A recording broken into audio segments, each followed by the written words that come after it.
An Explanation of the Michelson Gale Experiment by Malcolm Bowden. In 1925, Michelson and Gale set up an experiment to see if they could detect the rotation of the Earth on its regular 1 revolution per day. They set up a very large rectangle of 12-inch diameter tubes in a field with a light source and mirrors at the corners. The light travelled in opposite directions around the rectangle, and when recombined gave fringe movements, which were only 2.6% different from what they expected would be the result of 1 revolution per day. The very much shorter calibration tube circuit was too small to register any speed difference between the north and south arms. These fringes were used as a basis for the fringe changes when the light went round the full circuit. How did it work? In this diagram, I have exaggerated the size of the rectangle of the Michelson Gale tubes to make it clear how it worked. The equator travels approximately 25,000 miles in 1 day's rotation. You can see that this speed decreases as the latitude increases. At 15 degrees of latitude, the circumference of that latitude is slightly smaller, so it only travels 24,150 miles in each day. The distance travelled per day reduces as the latitude increases, until it is 0 at the North Pole. Imagine their tube south arm being at the equator and the north arm on the 30 degrees latitude. The light going round the tubes in both directions would experience a higher velocity of the ether going through the south tube at the equator than when travelling through the northern tube at the 30-degree latitude. When they were recombined, they would produce a different fringe interference pattern when compared with the very much shorter path using the calibration circuit. Although their rectangle was far smaller than this, it was sufficiently large to detect the difference with surprising accuracy. From 269 observations, they obtained an average change of 0.230 fringe. This was only 2.6% different to the calculated change expected of 0.236 fringe. Thus, within experimental accuracy, the ether was passing across the face of the Earth at the predicted 1 revolution per day. In their report, there is no mention of any conclusions they draw. They simply state the result. Here, surely we can conclude that there is an ether, and either 1. The Earth is rotating 1 revolution per day, or 2. The ether is rotating around us 1 revolution per day.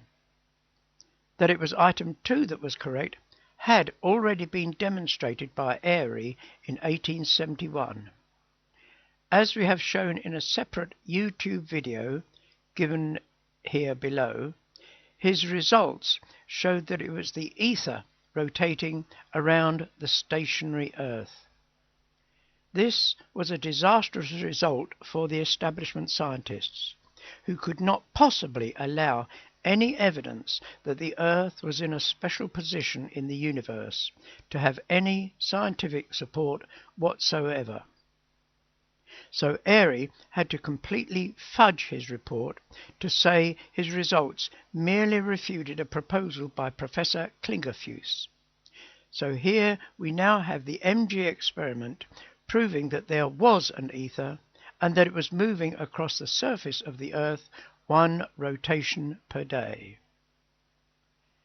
How does the present-day establishment scientists deal with the awkward results of the Michelson Gale experiment? They adopt their usual tactics of lying and obfuscation. I use the phrase relativity gobbledygook.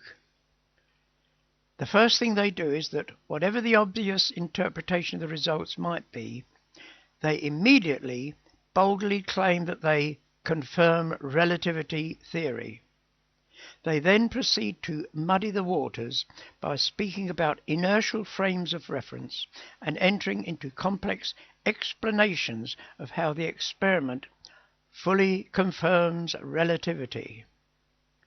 As an example, I give here the entry in Wikipedia for this experiment, and their confusion is obvious. It is a classic example of pure obfuscation and trying to bypass the most obvious conclusion of the results. Just listen to the weasel words they have to use.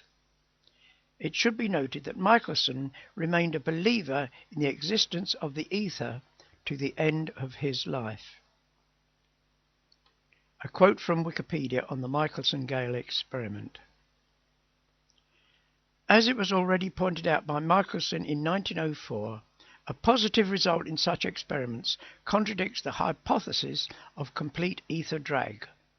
On the other hand, the stationary ether concept is in agreement with this result, yet it contradicts, with the exception of Lorentz's ether, the Michelson-Morley experiment.